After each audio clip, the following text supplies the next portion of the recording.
Let me start with you, Arvin. Now, we want to understand what are the most important trends that businesses should take into account for their digital commerce business and operations in 2021 and beyond. What, in your mind, is the most happening trend? It's a really good question, Anisha, and thanks for having us here.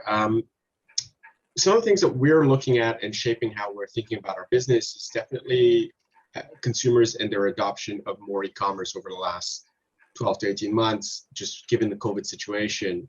And even in the physical retail space, a bigger demand for contactless transactions or contactless payments. As a buy now, pay later business, we obviously anticipate and see a shift in consumer preference as well to using debit products rather than traditional credit products. And we see that, especially the younger users, they're a lot more thoughtful about price and importance of personal cash flow. So there's quite a few different things, especially here in Asia, that are shaping how we're thinking about our business and that shift in behavior. But the key one probably is that transition or expedited move to e-commerce. Now, it doesn't mean that we think retail is dead by any means. In this region, in this part of the world, we believe that physical retail still has a role to play. But given the growth and adoption of e-commerce, that spread might be quite different over the next couple of years. All right. So what will it look like going ahead, Mazen? Is it going to be a mix of online and retail, something which is being termed as digital? How do you create a seamless customer experience?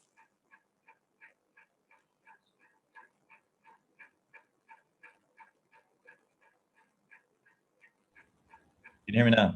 I think I was yes. So I was saying that's a very difficult question to answer, but a good one nonetheless, and I'll have a crack at it. So I think what you're looking at, particularly now in our region, is really a discovery generation, and they're looking for something experiential. So what I mean by that is we're moving from people going online, knowing what they want to buy and knowing where they want to buy it from, to more of something like you do traditionally in a mall. And it's just kind of going to the mall, discovering things online. And I think really the modern digital consumer in this discovery generation are those that are looking for online inspiration and influence. So you can see, I'll throw out some stats, but basically, you know, in the region, 75% plus of consumers report discovering products online as opposed to offline channels. And over half are discovering new products online through various social media channels like Facebook and Instagram, for example. And so on the high and mid-range spenders, which we are a part of, right, the majority of online shoppers in Southeast Asia, I'll throw out some numbers again. So Singapore make up 55%. As another market, Vietnam is about 40%, and then Indonesia is on the lower end with about 30%. So if you just take into all these factors and couple them together, you're really looking at, in terms of your question, creating this seamless experience, but even more so, it's creating stickiness. So the idea behind this is to look at breaking down your customers, seeing what type of customers you have, and then formulating based on what you're selling, right, that experience. But stickiness comes into play because we spend quite a bit of money, no matter if we're in the buy now, pay later space, or for example, in our space, in the luxury fashion space, to acquire those customers. And the real key, I think, is making them come back. So if you spend the money early on, you obtain those customers and then they never come back, right? What do you have? You're in trouble. So the key there is really creating stickiness on your site so that those customers come back to you. Mm-hmm. But how do you create that stickiness? Harish, let me come to you. We've heard about customer discovery, but as a retailer, as an online marketplace, how do you bait the customer to first come to you and then stay with you? How can behavior data be used by e-commerce companies to improve the customer experience and increase the basket value? Thanks, Anisha. Thanks, everyone, for having me over here. Great question. So I think Mazen made that point, or Arvin, that offline shopping or going to a store physically and touching and feeling products, that experience is not going to die. Especially in this part of the world where we do see the number of shopping malls and the number of large infrastructure that's in place, you are going to have people walk into store and discover, as Mazen mentioned rightly.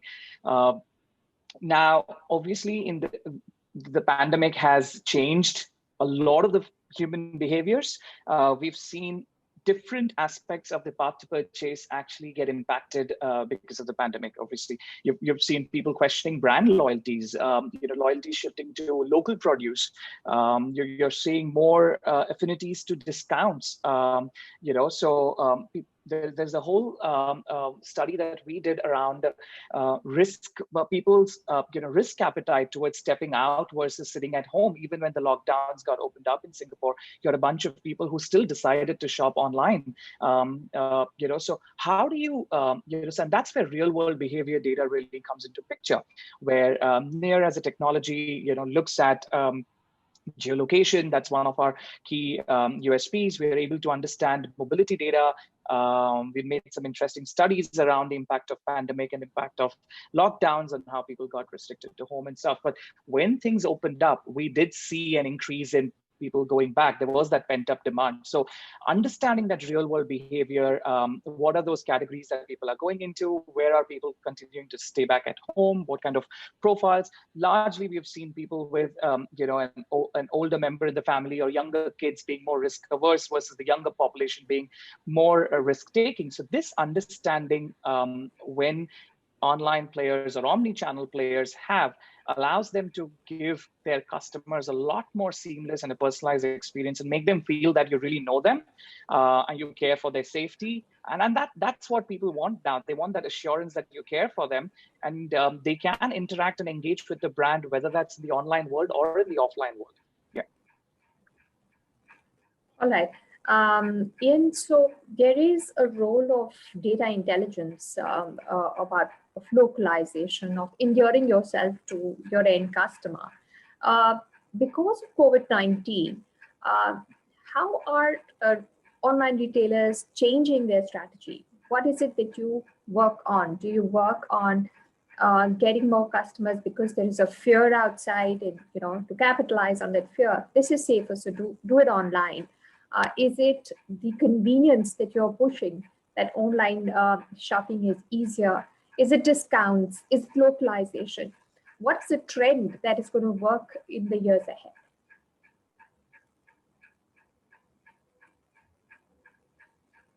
Ian, that question is for you. Sorry, I didn't hear that at the start. I think these are interesting questions, but there's an underlying point that's actually common to all of these, which is I think many brands and companies are starting with actually the wrong question. So the question of what should be our e-commerce strategy? What should be our online strategy? What should be our offline strategy? And when you're approaching it like this, then you end up with a disjointed customer experience.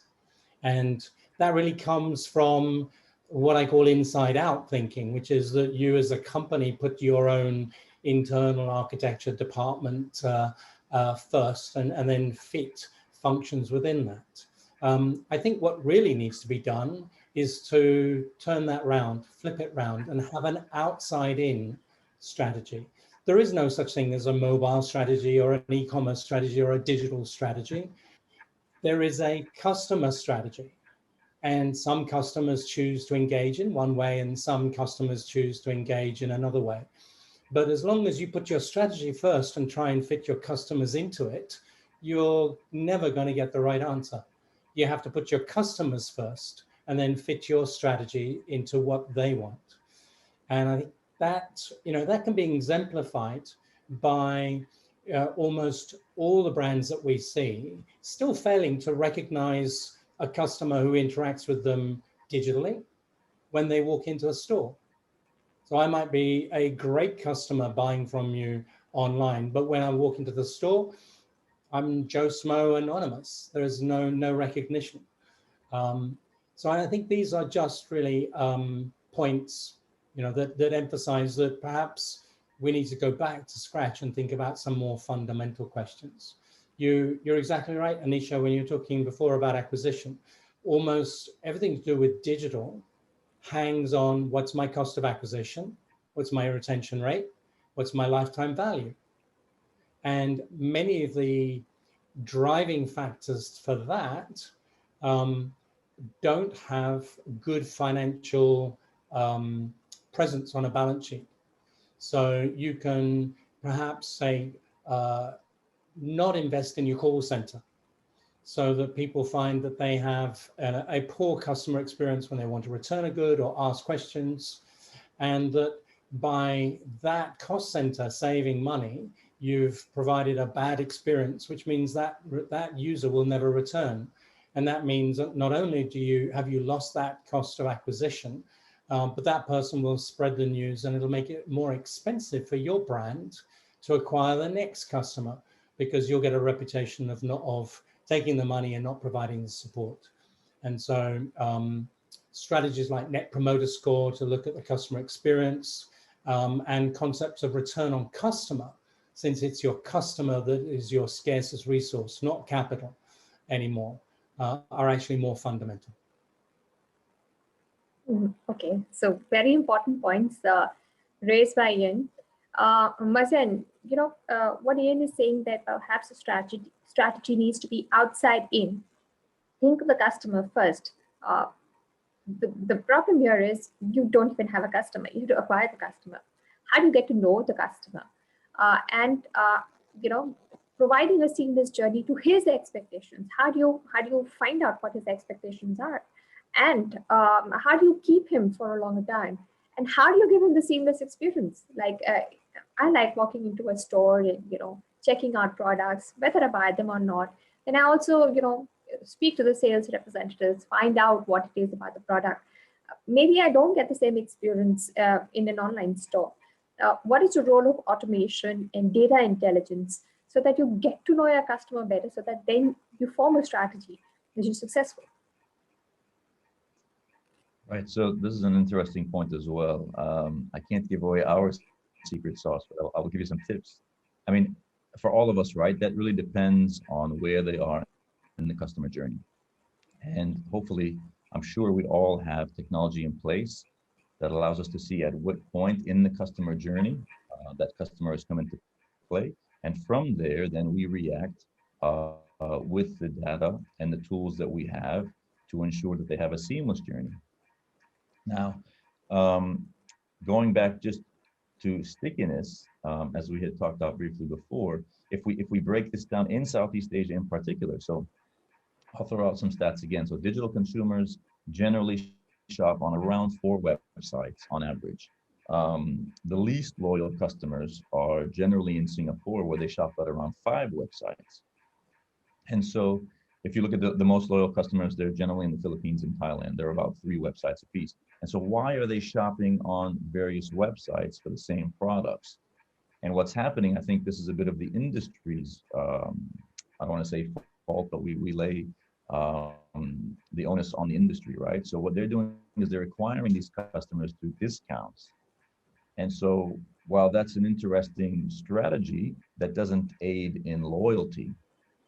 So about half of consumers surveyed wait until sales, right, to buy their products. I mean, we all see that. From a luxury perspective, it's a bit different. But then the other 50%, they buy it immediately.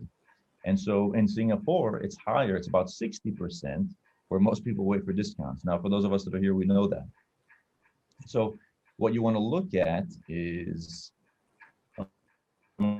your key point is you want to increase consumer confidence by focusing on what they're most concerned about. And so when you're engaging with brands online, customers are primarily concerned with getting a sense of the product quality, getting sufficient information on the site, making sure you have a good return policy, delivery times. I know all of us in that space have had issues during COVID, and then obviously having a good scale in terms of your products. And so, in order to differentiate yourself, for example, you want to make sure you have certain niche categories. You know, if you're looking at D2C brands, for example. And I think those are some of the things that are key. Now, sort of one last point here is loyalty programs are important in the region because about 40% or so of customers are part of a loyalty program. And that demonstrates how often that's not used in the region as well. So I think it's really focused for the moment on discounts. But then, and there's consumers coming in, right, based on these discounts. So we all get them. It's 20% off, 10%, 5%, 8%, all these different days that we have. And so you have this peaks and troughs of consumers waiting to buy things where it could be a more stable upwards trajectory in terms of a market if the industry itself would focus more on creating, well, based on the statistics, right, more and really refined loyalty programs to create a relationship with those consumers and then have them coming back for more instead of shopping on 6, 7 sites and waiting to see who's going to give me the biggest discount for the same product. Yes, discounts is an important piece of the puzzle because a lot of customers wait for discounts.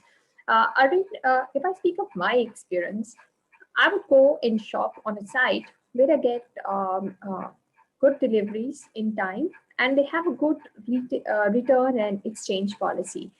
The experience is more important than the discount. After a point of time, you can't keep waiting for discounts. If I need something now, I'll buy it now and I'll go to 3 websites. And the one that fulfills my requirements in the best possible way is where I go to. So how do you gather that information that this is what X customer wants? So I must, fulfill this. Is it just fulfilling the needs of one customer, or should it become a policy of, having your standards high? And how do you build the framework and the structure for this? That can you anticipate that this is going to be the regular demand, X the sales and X the discounts and the big sale days? It's a good question. I think, Mazen's touching on some pretty important elements that complement what Ian was saying earlier about thinking through the lens of your customer. The reality is a lot of these are hygiene elements now, right? And I think some of these things they have to exist. You need to have a chat function so that customers can interact with you so that you can close that sale in that moment and they don't click away from your website. You can't have hidden shipping and handling fees at the end of the checkout flow because you know that that's going to lead to a massive amount of churn in your funnel. You need to have, and maybe my bias here, I'll call it out, but you're going to have the localized payment methods and a really clean payment page in order to get that trust and conversion happening with your consumer as well. Regardless of which market you're in, those payment options may adjust and adapt based on the market you're selling into, and they should, so that you're as localized as possible. But these, I think, are some of the fundamentals that are still not in play with a lot of e-commerce players at this point, and there are still surprises on that last checkout page of an additional fee.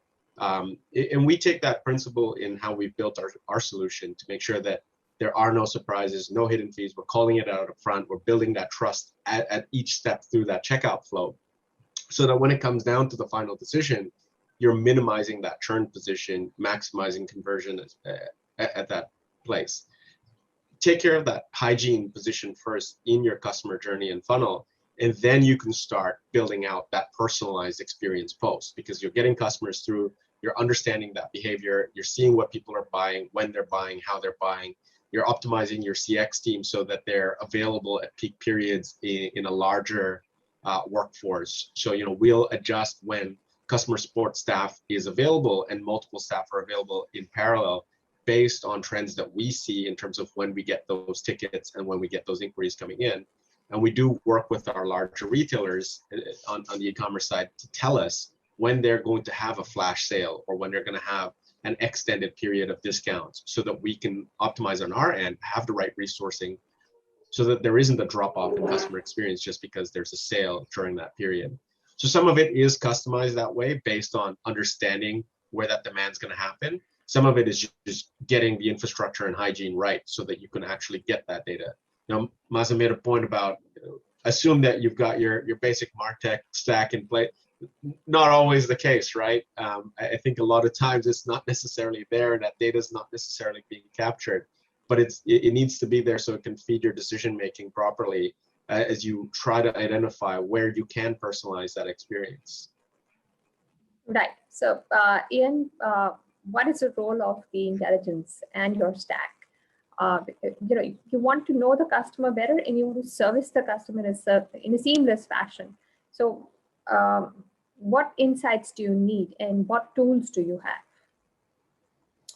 Oh, there's a plethora of tools that let you do that, from tools like Mixpanel and Full Story that actually let you watch people's mouse movements on your site. But I think that finding the tools is relatively easy, and there are all the tools that you need. What's harder is knowing what questions to ask the tools to give you the data to answer. And again, I come back a little bit to strategy. We've been talking about discounts and loyalty programs. Why are we making that assumption that that's necessary? Some of the most powerful retailers don't do that.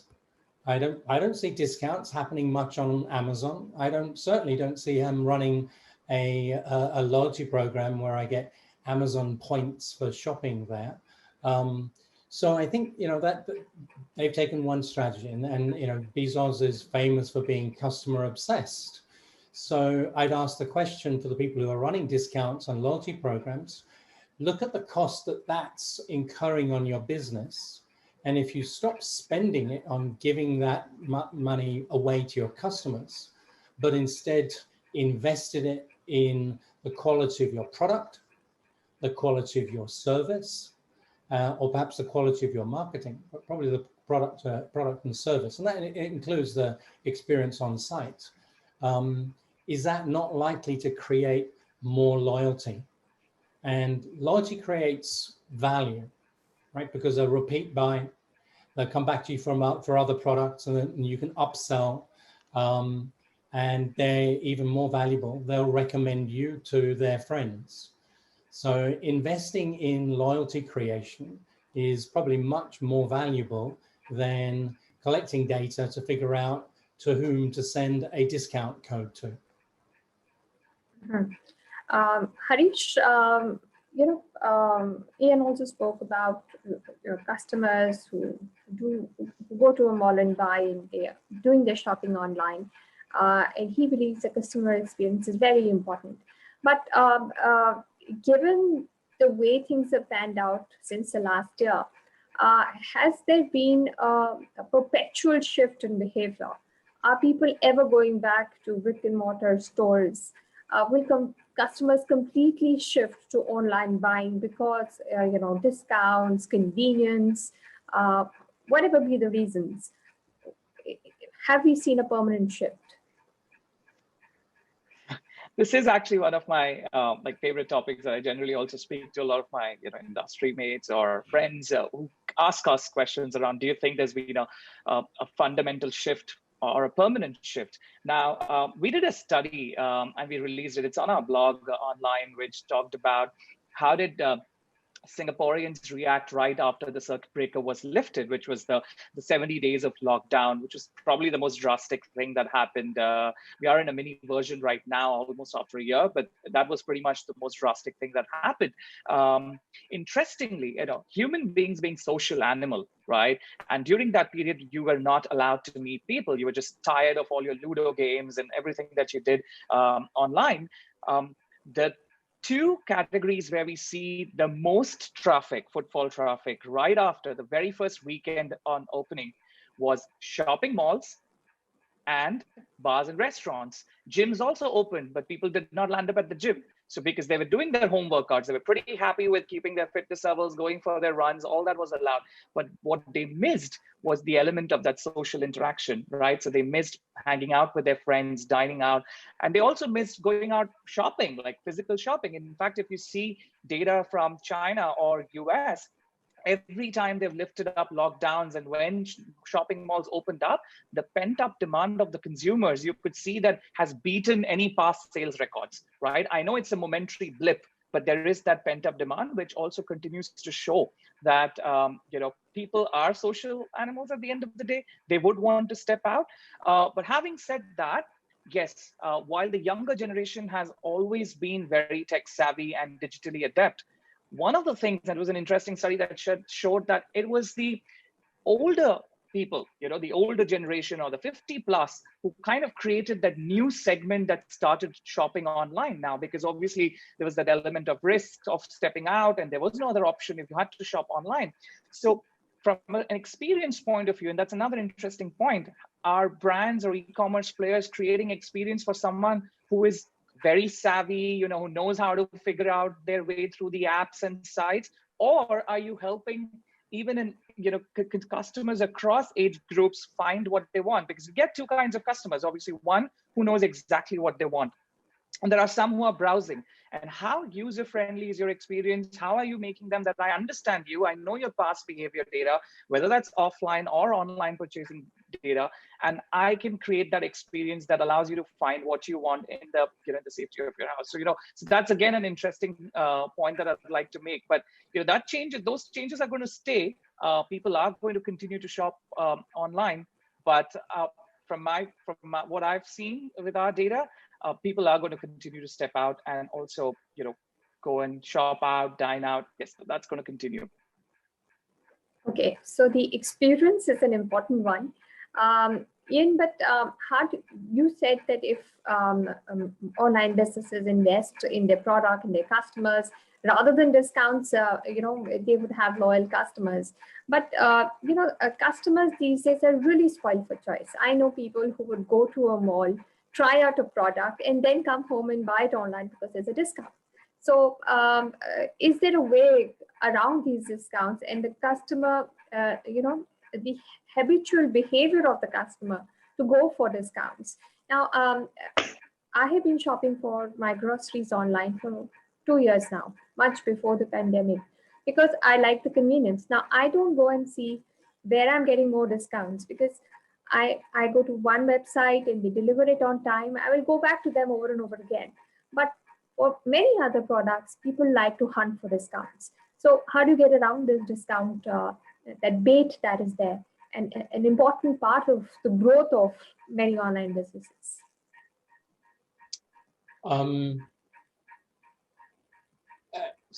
Yes, I agree. I think different categories of product get shopped for in different ways.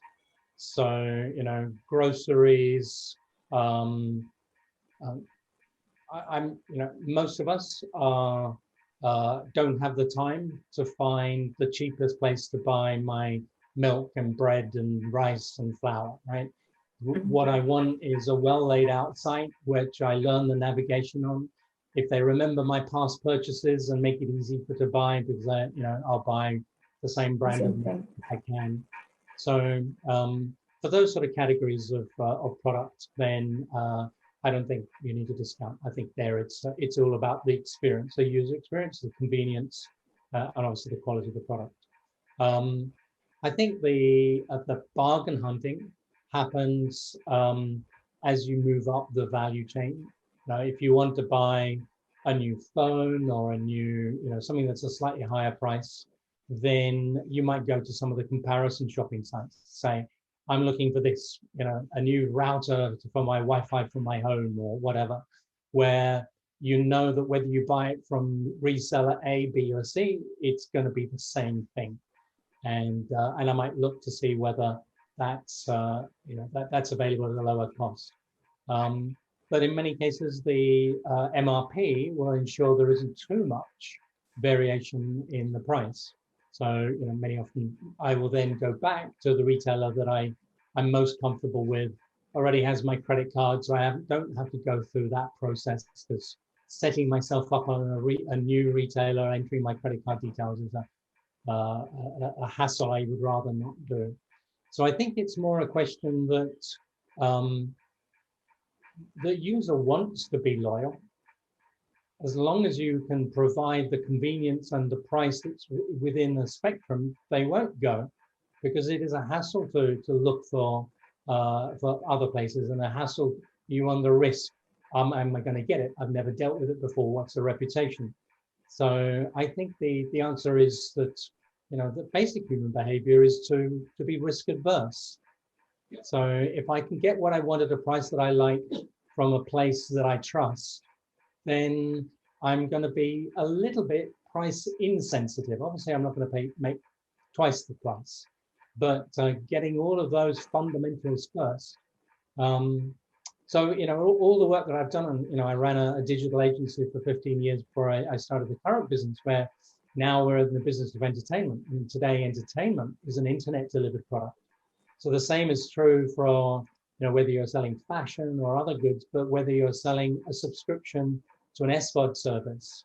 So today, some of the highest spending brands are companies like Disney Plus and HBO, who are going out as a digital product and digitally marketing and looking at the lifetime cost and the retention and the cost of acquisition.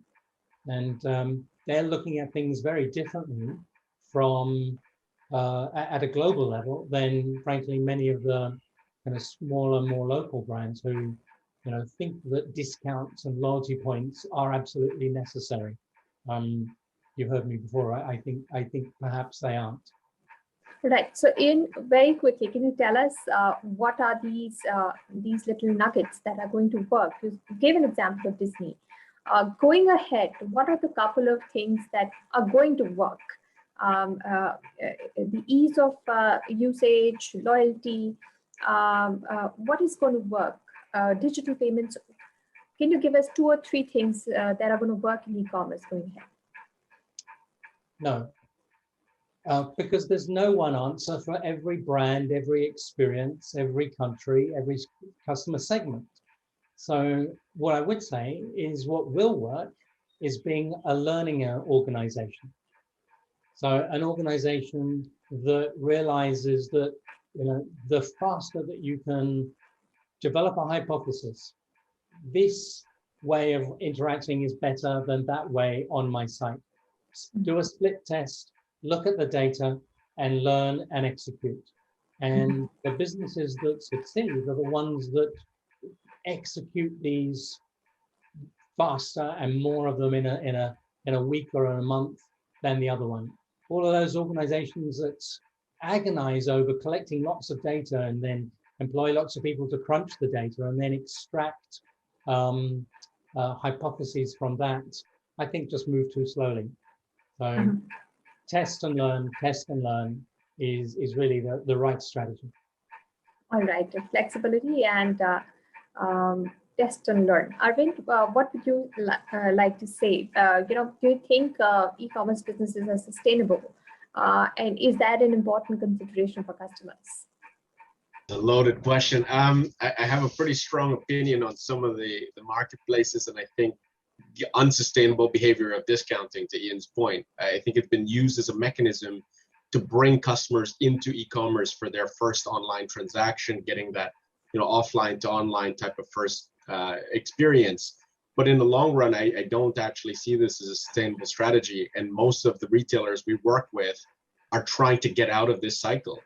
They don't want to have to continue running discounts, promotions, and activities like this in order to get customers, especially the direct-to-consumer brands, right? So the brand.com sites that have a brand have some sort of premium branding that they want to take advantage of. And they don't want to dilute that brand from a continuous position of discounting. They'd like to maintain their position in the marketplace.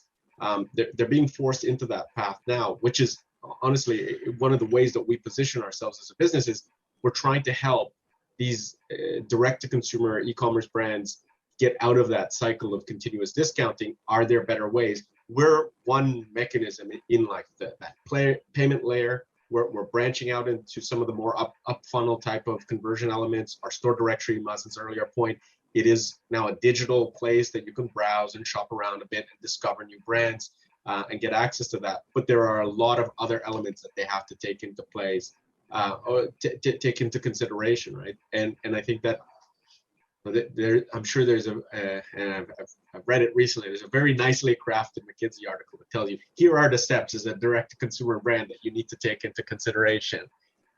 the last bit of that is Ian's point. Execute. You've got to go hammer it, do it faster, continuously improve against it. There's a framework out there to make it happen. It's not a shocking secret that a lot of it revolves around delivering an exceptional customer experience, especially if you have a brand that is a bit more premium in nature as well, right? You really need to nail that customer experience. There's a lot of data pointing that consumers are willing to spend a little bit more on a D2C brand.com site. They're willing to actually pay a slight premium. There's a few reasons why. There's a bit of prestige, a personal position. There's also a bit of assurance that the product that you're getting is real, right? And I think that's where it comes with some of the premium brands. But like, I'm not talking about the thousands of dollars, but even a pair of Nikes, you want to make sure that what you're receiving is a real pair, right? And I think that there is a legitimate position there where brands can charge a bit more because you know that you are getting that quality product that is real, that is from the direct retailer, from that brand. Mm-hmm. Anisha, if I could jump in there for a second. Since Arvin was talking about premium brands, right? So we're in the premium luxury space. And so we have shoppers, particularly during the pandemic, a lot of loungewear became popular, people buying $600 flip-flops, what we call sliders in our industry. Just comfortable clothing, and they want to pay for it at that price point. They know what they're buying. So if you forget about the experience and everything else, yes, they want to focus on, is it real?